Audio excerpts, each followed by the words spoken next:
Welcome to Policy Precision, the show where we take an unbiased dive into executive orders. I'm Ethan Caldwell, and I'm here to break down the details and the impacts. And I'm Nora Harper, here to look at the human side of these policies. Today, we're tackling an executive order that literally took a debate from the halls of government and dropped it right on the playing fields of our nation's schools. You know, it's a question that really brings policy out of the abstract, out of Washington, D.C., and puts it right in our schools, right in our communities. I mean, think about it. What happens when the rules of the game aren't set by a coach, but by the President of the United States? So, that brings us right to the heart of today's topic, Executive Order 1421, which was signed back in early 2025. Now, its official title was Keeping Men Out of Women's Sports, so it's pretty clear about its intention right from the get-go.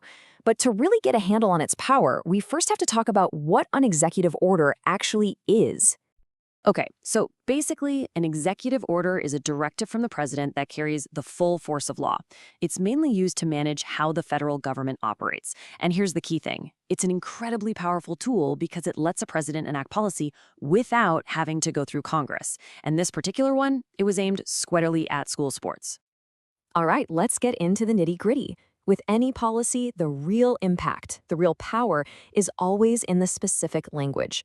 So what did this order actually say? What was its stated purpose? So right there in Section 1, the administration lays out its whole justification. It frames the participation of transgender women in women's sports as, well, as a direct threat. A threat to the safety and the equal opportunity of cisgender female athletes. And just to be clear, that means women who were assigned female at birth. This specific language right here is really the foundation for the entire policy. And here's where it gets serious. This is the enforcement mechanism. You could call it the real teeth of the order. It ties everything directly to federal funding. We're talking about money. So for pretty much every single school and university in the country, this created an immediate, and I mean high-stakes decision. Now, it's really important to get specific here, because the details matter. The order explicitly bans transgender women and girls from competing on female teams. But, and this is a big but, it says absolutely nothing about transgender men or boys competing on male teams. That very specific focus is pretty crucial if you want to understand the policy's real intent. So where do they get the authority to do this? Well, this is a fantastic example of how existing laws can be, let's say, reinterpreted for new policy. The administration actually rooted the entire order in Title IX, the landmark 1972 law that prohibits sex-based discrimination in education. The argument they made was that they were protecting Title IX by defining the word sex strictly as biological sex at birth. That right there is a huge key reinterpretation of that law. Okay, so this order didn't just appear out of thin air, right? It landed in a very, very specific social and political climate. It wasn't in a vacuum. So let's zoom out a bit. What was the public thinking about this whole issue at the time? Well, a poll from the New York Times and Ipsos, taken right before the order was signed, gives us a pretty clear picture. It showed that a huge majority, we're talking 79% of Americans, supported some kind of restrictions on transgender athletes in women's sports. So you can see how that provided a really strong political backdrop for what the administration was about to do.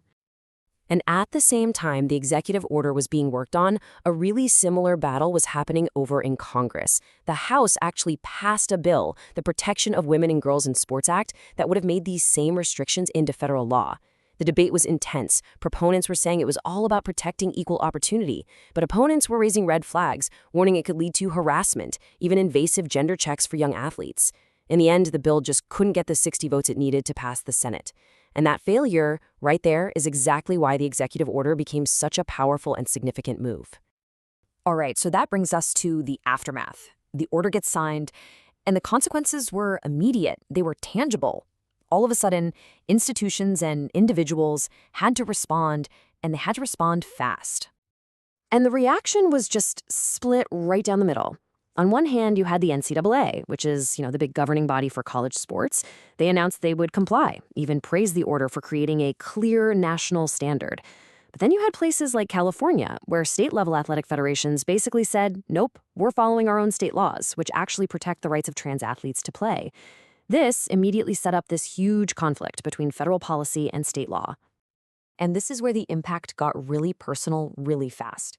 The Department of Education started urging organizations like the NCAA to go back in time, to retroactively strip transgender athletes of their records, their awards, everything. So this wasn't just about who gets to compete tomorrow. It was about rewriting history, and it directly affected the careers and the legacies of real people, of individual athletes. But then the consequences went even further, and honestly, in a way that I don't think anyone saw coming. They went beyond our borders. The State Department, citing the very same logic from the sports order, implemented a whole new visa policy. And get this, it would permanently ban entry to the U.S. for anyone whose visa application listed a gender that was different from their sex assigned at birth. They labeled it fraud. So suddenly, this wasn't just about athletes anymore. This was targeting potentially any transgender person trying to enter the country. So it's really important to see this executive order not as an isolated event, but as one piece of a much larger, much more complicated puzzle. It aligns perfectly with these broader trends and really intense debates happening in the US around transgender rights. And for whatever reason, sports in particular just became this huge focal point for all of those debates in the 2020s. So let's tie this all together. We've looked at the precise text of the policy, right down to the legal footing it claims to stand on. And we've traced that real-world chain of events it kicked off. I mean, from college sports all the way to international travel. You know, this executive order provides one very clear answer to a very complicated question. But in doing so, it just cracks open this fundamental debate about fairness, about biology, and about inclusion. It really makes you think. When the rules of the game are being set at the highest level of government, it forces all of us to ask a really important question. Who gets to decide who belongs on the team?